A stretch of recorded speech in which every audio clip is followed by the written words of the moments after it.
අලුතෙන් ස්පා එකට ඇවිල්ලා ඉන්නා කෑල්ලක් ගතිබං. දුලංගේ ඔෆිස් ආව ගමම්ම වට වෙලා හිටපු අපි සෙට් එක මැදට පැනලා කිව්වා. කවුද බං අලුතෙන් ආවේ? යකෝ මං පෙරේදත් ගියානි. සුදාරියා කියද්දි අපි සෙට් එකගෙම කටවල්ලරුණා පුදුමෙන්. අඩෝ උබලේ වයිෆ් ගමේ ගිහින් ආව නේද? ආවා. තෝව පාවලා දීලයි ගියේ.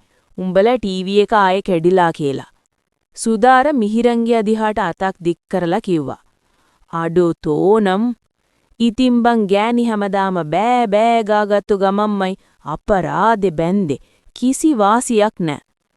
අපේ කිතේ වගේ දරකුටේ වගේ ඉන්නවා. මට නම් ඇති වෙලා. ඉන්නවා. තුෂාරයත් කිව්වා. යකෝ තෝ බැඳලා අවුරුද්දක්වත් නැයනේ. දැන් මෙපා වෙලාද?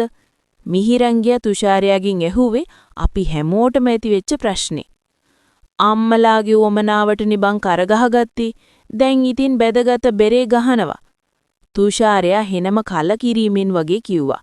මට බදින්න හිතෙන්නේ නැත්තේ ඔන්න ඕකයි. බැන්ද දවසේ ඉඳන් මුංගේ අඩෝ වැඩියාව. කතාවට යන්න කලින් ඔයා තාමත් අපිව subscribe කරලා නැත්නම් අපේ channel එකත් subscribe කරලා තියාගන්න. අපේ සෙට් එකේ කොල්ලෝ 5යි. මායි, තුෂාරයයි, මිහිරංගයයි, සුදාරයයි, දුලංගයයි. අපි සෙට් එකම එකම ඔෆිස් එකේ වද කළේ. අපි සෙට් එකකින් තුෂාරයයි සුදාරයයි බෙදලා ඉන්නේ. එතකොට අපි තුන තාම සිංගල්. හරි ස්පා කෑල්ල ගැන කියපන්කෝ අපිටත් දැනගන්න. ඒකට තමයි යකෝ කතගෙනියක් කලිනුත් ආවේ. උඹලට නිවුස් එක දෙන්න. ඔන්න මචං කෙල්ලට 25යි. කිරි ටොයියා වගේ සුදුයි උසයි. මොකෝ කියන්නේ යමන්ද දහවස. ආයෙත් අහලා මං නම් දැන් උනත් ඕකේ. කාලෙකින් ඒ පැත්තේ ගියේ නෑ. මාගරිට ඇන්ටිට අපිව අමතක වෙලාද දන්නෙත් නෑ. මිහිරංගයා කිව්වා. මාගරිට ඇන්ටිට මූ එක්ක මොකක්ද මන්ද මෙව්ව එකක් තියෙනවා. මිහිරංගයට ස්පෙෂල්. උගෙන් සල්ලි ගන්නෙත් නෑ සර්විස් එකට. එහෙනම් මචල්ලා අද හවස ඕකේනේ.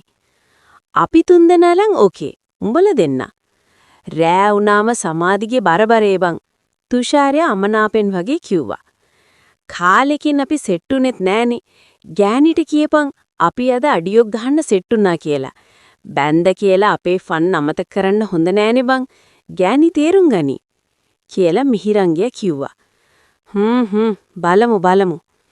එහෙනම් මචන් වැඩේ ඕකේනේ. දුලංගියා අපි ඔක්කොගෙන්ම පොදුවේ අහද්දි බැදපුන් දෙන්නත් එක්කම අපි හැමෝම ඔළුව වැනුවා.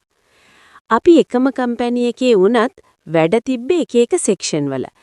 ඒ හින්දා උදේ ආව ගමන්මයි ලන්ච් එකටයි විතරයි අපි පහම එකට සෙට් වෙන්නේ. කොහොම හරි එදා දවසේ ගෙවනකම් මං නම් උනන්දුවෙන් බලාගෙන හිටියේ.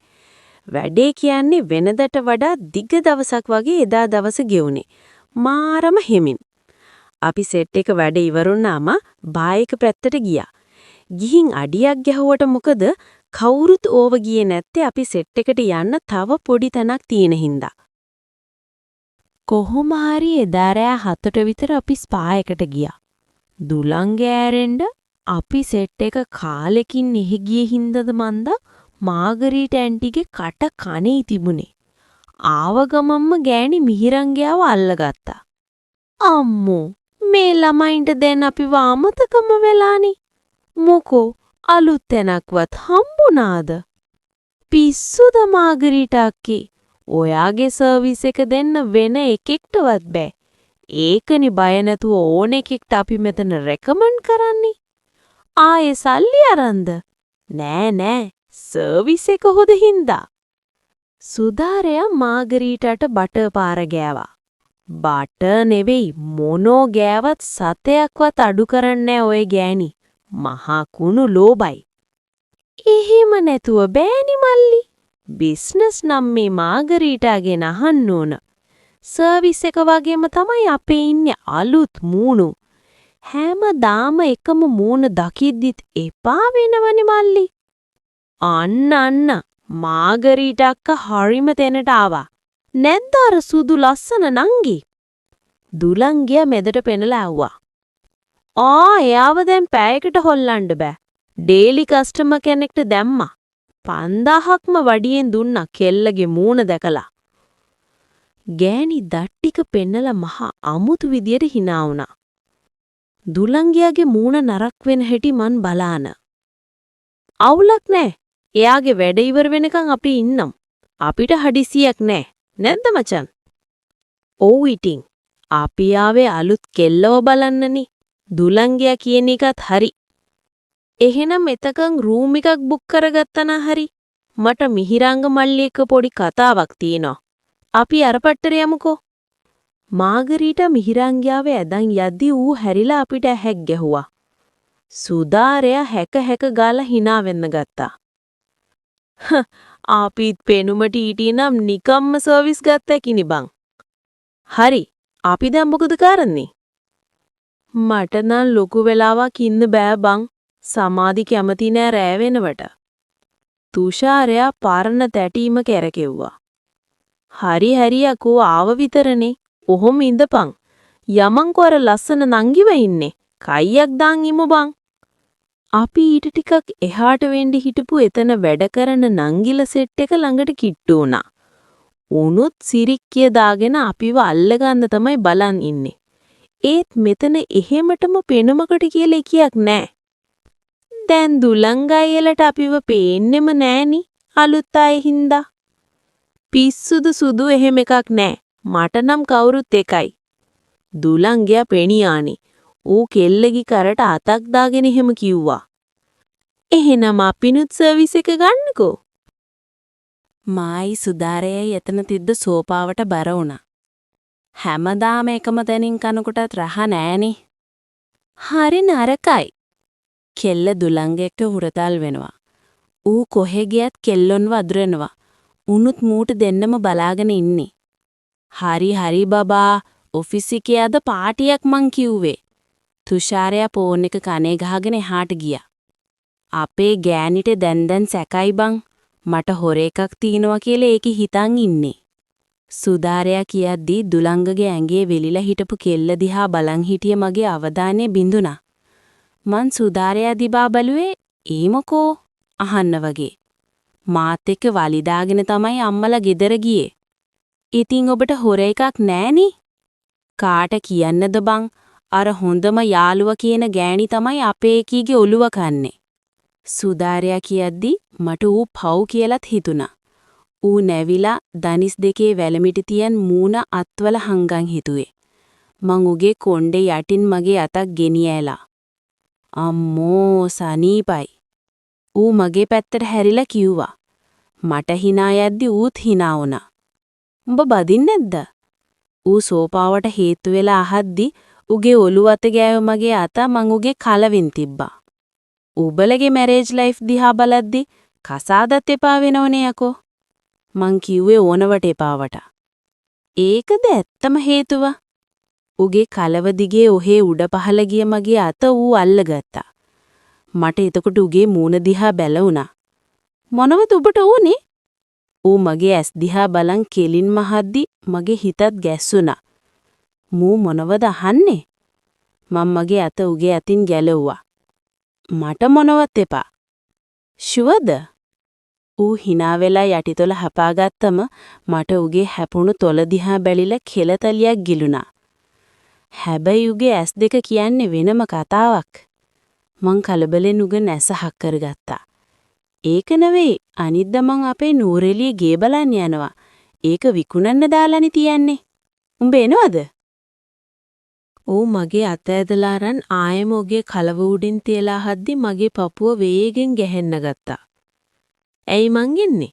වයිෆ් එක ඵලයන්. වයිෆ් එක ගියාට කිසි ආතල් එකක් නෑනේ. මට ඒකට hina ගියා. මං එක්ක ගියාම උඹට ආතල්ද? ඔව්. ඇයි උඹට එහෙම නැද්ද? මං උගේ මූණ දිහා බැලුවේ දෙයක් කියන්න උනත් තොපි දෙන්න මෙතන ලව් කරනවද? කෝ අරු? දුල්ලංගේ ඇවිල්ලා එහෙම අහද්දි මං සුදාරයාගේ කලවෙන් අත ගත්තේ විදුලි වේගෙන්. සුදාරයා ගානක් නැතුව hina වුණා. ඌ අන්න අරහෙට ගියා. ගෑණි කේස් වගේ. තුෂාරයා කෝල් එකේ ඉඳන් ගිය දිහාව පෙන්නලා සුදාර කිව්වා. මං තාමත් කල්පනා කළේ සුදාරයා කිව්ව කතාව. ඌට ඒ කියන්නේ තේරිලාද? ඒත් එහෙම වෙන්නේ කොහොමද? කෝබන් අලුත් කෑල්ලිත් නෑ පරණ කෑල්ලිත් නෑ. බොරුවට මතන ඉඳගෙන ඉන්න දාවේ. සුධාරයා දුලංගයාගෙන් ඇහුවම ඌ අත උඩට කරලා වොච් එක බලුවා. දැන් නම් පෑටත් වැඩිය ගිහින්නේ බං. ඉදපත් මම මිහිරංගයට කියන්න මාගරීටට කෙල්ලෝ අපිට දෙන්න කියන්නේ කියලා. දුලංගයා කෝල් එක කරන් ටිකක් එහාට යද්දි සුධාරයා මන් දිහා බලනවා ඇස් කොණෙන් දැක්කත් මන් දැක්කේ නෑ වගේ හිටියා. උඹ හිතලා බලලා කියපන්. උඹයි මායි විතරයි යන්නේ. දවස් 2-3ක් ඉඳලම ආවැකි. මම්මගේ අතේ ඇඟිලි දිහා බලාගෙන කල්පනා කරන්න ගත්තා. උඹ කොහොමද දන්නේ? උඹ කොහොමද දන්නේ?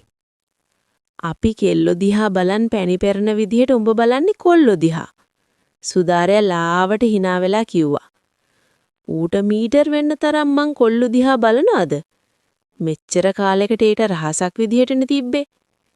එතකොට උඹ මට දෙපැත්තම ඕකේ. සුධාරයා ආයම hina වෙලා කිව්වම මට පුදුම හිතුණා. යමන් කෙල්ලෝ ආවා. කෝ තුෂාරයා? දුලංගේ අපි ඉන්න දිහාවට ඉක්මන් ගමනින් ඇවිත් කිව්වා. අර එන්නේ. තුෂාරයා මිහිරංගේ එක්කම අපි ළඟට ආවා. අඩු මාගරීට උඹට මොකද කළේ බං? උඹේ බෙල්ල වැම්පයර් කෙනෙක් හපලා වගේනේ. මිහිරංගයාගේ බෙල්ලේ තියෙන ලව් බයිට්ස් දැකලා දුලංගයා කිව්වේ hina වෙවි. අපි ඌව බයිට් කර අපිට වෙන් කරලා තිබ්බ රූම් එකට ගියා. එතනට යද්දි කෙල්ලෝ දෙන්නෙක් දැනටමත් ඇවිල්ලා හිටියා. කෝ ඔයාලගේ අලුත් යාළුවා? අපි ආවේ එයාව බලන්න. දුලංගයා කියද්දි අර කෙල්ලෝ දෙන්න මූණට මූණ බලාගත්තා. එයා එයි. එහෙම කියලා ඒ කෙල්ලට කට ගන්න උනේ නේ තව කෙල්ලෙක් ආවා. මේ ඉන්නේ සුදු දෝනි. ඔයාව බලන්නමයි අපි ආවේ. දුලංගයා කියද්දි මම් හැරිලා දොර දිහා බැලුවා. කෙල්ල ලස්සනයි, හැඩයි. ඒත් මට මේකිව දැකලා හුරුයි වගේ. ඒක වෙන්න බෑ මෙයා අලුත් කිව්වනි. නුවන්ගි. මිහිරංගයාගේ පුදුමෙටපත් වුණු කටහඬ ඇහෙද්දි මට ඌ දිහා බැලුණා. ආයම කෙල්ල දිහා බලද්දි කෙල්ලත් ඇස් ලොකු කරගෙන මිහිරංගයා දිහා බලන් හිටියා. මිහිරංග. උඹට ගැලපෙන්නේ මෙතන තමයි. මිහිරංගයා සෝපාවෙන් ඉඳගත්තේ අවඥාවෙන්. එහෙම කියලා. අඩෝ මේ මගේ එක්ස් මට ඇරලා ගියේ එකී. මිහිරංගයා අපිට පැටලිල්ල ලෙහලා දුන්නා. හරිනේ ඒක තමයි දැකලා හුරු වගේ දෙනුනේ. මිහිරංගයා ඔය කෙල්ලෙක්ක බ්‍රේක්අප් වෙලා තවරුදු 3කටත් වැඩි ඇති. අපි නම් ෆොටෝ විතරයි දැකලා තිබ්බේ. අදනේ ඇත්තටම දැක්කේ. අඩෝ ඒකනේ මට දැකලා හුරු ගතියක් තිබ්බා. ඒත් කවුද හිතුවේ උඹ එක්ස් කියලා? දුලංගයා බයිට් අහුරක් කටට දාගෙන හැපුවා.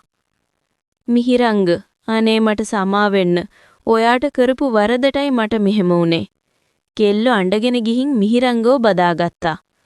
මං ඒකට සමාව දීලා ගොඩක් කල්. දැන් මං ඔයාගේ කස්ටමර්. අපි සෑහෙන වෙලාවක් බලා හිටියේ ඔයා එනකම්ම.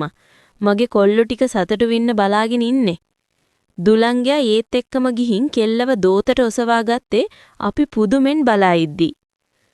මට හදිසි එන එකෙක් වරෙන්. ඌ අපිට ඇහැක් ගහලා කියද්දි මිහිරංගයා තූගේ පස්සෙන් වැටුණා. තුෂාරයා තුන් පස්සේ යද්දි මට සුධාරා දිහා බැලුණා. ඌ එතකොටත් මන් දිහා බලන් හිටියේ. ඒ කිවෙනුවට උඹ හිටියනම් මරු. ඌ එහෙම කියලා මට ඇහැක් ගහලා අරුන් එක්ක යද්දි මා තුන් පස්සෙන් ගියා. මං කෙල්ලොන්ට කොල්ලොන්ට තරම් කැමති නැහැ. ඒත් කෙල්ලොත්